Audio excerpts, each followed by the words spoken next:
के 5 और सास के 3 टुकड़े कर पड़ोसी राज्य में फेंके। गुवाहाटी में दिल दहला देने वाली वारदात। कोई आम इंसान जिसका जुर्म की दुनिया से कोई नाता नहीं होता, लेकिन जब वो कोई जुर्म करता है तो पुलिस और कानून भी हैरान रह जाते हैं। क्राइम कथा में इस बार आपको बताएंगे एक ऐसी शातिर महिला की कहानी जिसने एक नहीं दो कत्ल किए और कानून की आंखों में धूल झोंकती रही। Subscribe to notifications. कई ऐसे शातिर बदमाश और अपराधी होते हैं जो कानून से खिलवाड़ करने की कोशिश करते हैं, पुलिस को चकमा देते हैं, बार बार पुलिस के हाथ से निकल जाते हैं।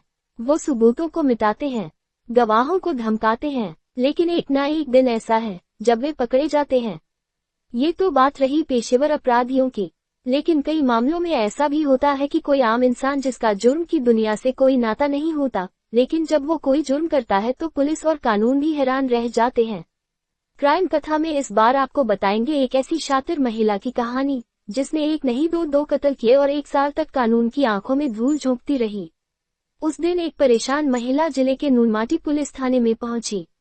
वहां जाकर वंदना कलिता नाम की उस महिला ने पुलिस को एक तहरीर दी और बताया कि उसके 32 वर्षीय पति अमृतज्योति डे और 62 साल की सास शंकरी डे कहीं लापता हो गए हैं।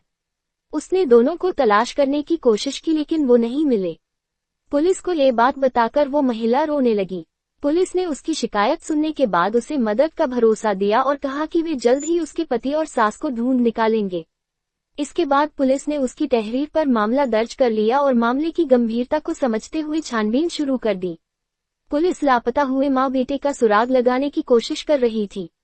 उनके बारे में सभी थानों को इत्तिला दी गई थी। आसपास के जिलों में भी पुलिस को उनके बारे में बताया गया, लेकिन उनका कोई सुराग नहीं मिला। फिर भी पुलिस अपना काम कर रही थी। नवंबर का महीना आ चुका था, तलाश जारी थी। इसी दौरान एक शख्स नूनमाटी पुलिस थाने पहुंचा। उसने खुद को लापता हुए अमृतज्योति डे का कजिन बताते हुए पुलिस को एक तहरीर दी, जिसमें अमृतज्योति डे और उनकी मां शंकरी डे के लापता होने की शिकायत के साथ साथ अमृतज्योति की पत्नी वंदना पर भी शक जाहिर किया गया था। साथ ही तहरीर में वादी ने बताया कि कुछ दिन पहले उनकी लापता आंटी के बैंक खाते से पैसे निकाल गए थे। अब पुलिस के पास एक ही मामले की 2 शिकायतें दर्ज थी, लेकिन दोनों ही शिकायतों में एक फर्क था, वो ये कि नई शिकायत में पहली शिकायत दर्ज कराने वाली वंदना कलिता पर ही शक जाहिर किया गया था। अब पुलिस भी अलग अलग एंगल से मामले की छानबीन कर रही थी। साल बदल चुका था। इसी दौरान 14 फरवरी 2023 को वंदना कलिता एक बार फिर पुलिस थाने पहुंची और वहां अपने पति और सास के बारे में पूछताछ की। पुलिस ने उसे जांच जारी होने की बात कहकर वहां से रवाना कर दिया। हालांकि पुलिस अब उस पर नजर रख रही थी। उसका नंबर भी सर्विलांस पर था। पुलिस उसकी लोकेशन ट्रेस कर रही थी। इसी दौरान पुलिस को उसकी गतिविधियों पर शक हुआ और पुलिस ने फरवरी 2023 में वंदना को उसके एक साथी के साथ गुवाहाटी से गिरफ्तार कर लिया। अब बारी थी तीसरे किरदार की, तो उसे भी पुलिस ने तिनसुकिया जिले से दबिश देकर गिरफ्तार कर लिया। वंदना के दोनों दोस्तों की शिनाख्त धनती डे का 32 और अरूप डे का 27 तौर पर की गई। जब पुलिस ने तीनों से पूछताछ की तो ऐसी खूनी साजिश निकलकर सामने आई जिसे जानकर सब हैरान रह गए। पुलिस को छानबीन के दौरान पता चला कि करीब 12 साल पहले वंदना और अमृतज्योति ने अपने परिवारों की मर्जी के खिलाफ जाकर शादी की थी। हालांकि बाद में अमृतज्योति की मां शंकरी डे अपनी बहू और इस शादी को स्वीकार कर लिया था। यही नहीं, शंकरी अपने बेटे और बहू की रुके पैसों से भी मदद करती थी। लेकिन बाद में अमृतज्योति और वंदना के बीच झगड़ा होने लगा। अक्सर दोनों किसी न किसी बात पर झगड़ते रहते थे। घर में विवाद और झगड़े की वजह से वंदना भी खासी परेशान रहने लगी थी। इसी वजह से उसने एक जिम में नौकरी कर ली। वो फिटनेस ट्रेनर के तौर पर वहां काम करती थी। शुरुआत में उसकी सास शंकरी ने उसका साथ दिया।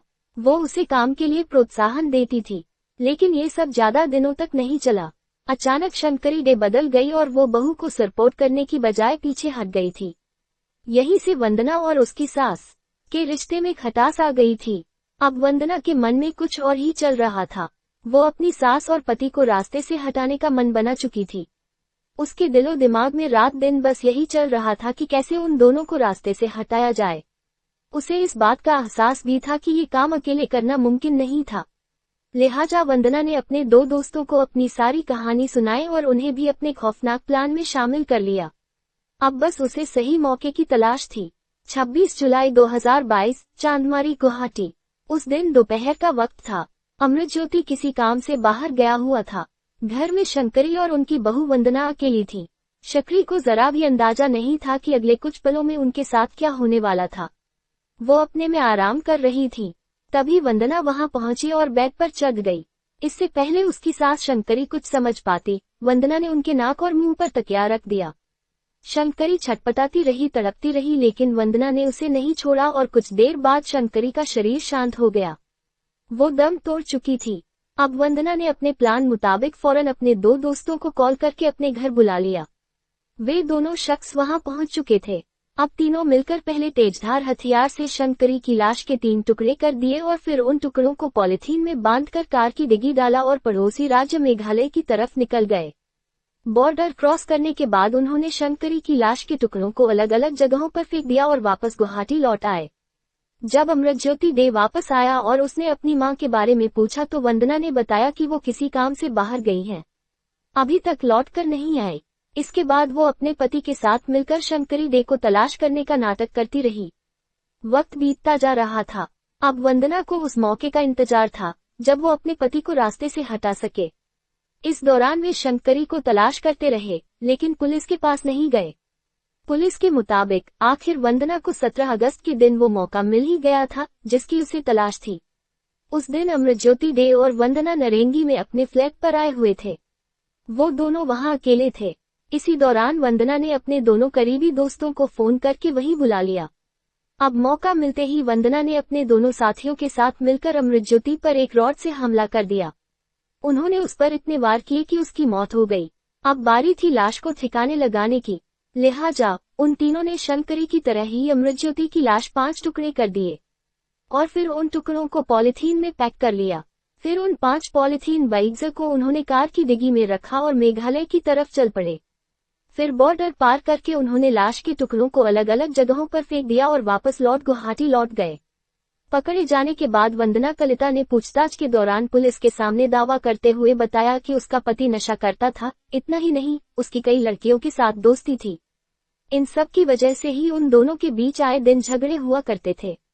पूछताछ के बाद गुवाहाटी पुलिस तीनों आरोपियों को पड़ोसी राज्य के उन ठिकानों पर ले गई जहां उन्होंने शंकरी डे और अमृतज्योति की लाश के टुकड़े फेंके थे। इस काम लिए मेघालय पुलिस की मदद ली गई और आरोपियों की निशानदेही पर पहले चेरापूंजी के पास खासी हिल्स से शंकरी डे की लाश के टुकड़े बरामद किए गए। बाद में दूसरी जगह से अमृतज्योति की लाश के टुकड़े भी पुलिस ने बरामद कर लिए। पुलिस ने इस केस की छानबीन के दौरान मुख्य आरोपी वंदना और धंती के मोबाइल फोन, लाश के टुकड़ों को ले जाने वाली फोरेंसिक जांच के लिए भेज दिया गया। पुलिस ने केस खुलासा करने के बाद वंदना समेत तीनों आरोपियों को अदालत में पेश किया, जहां से उन्हें जेल भेज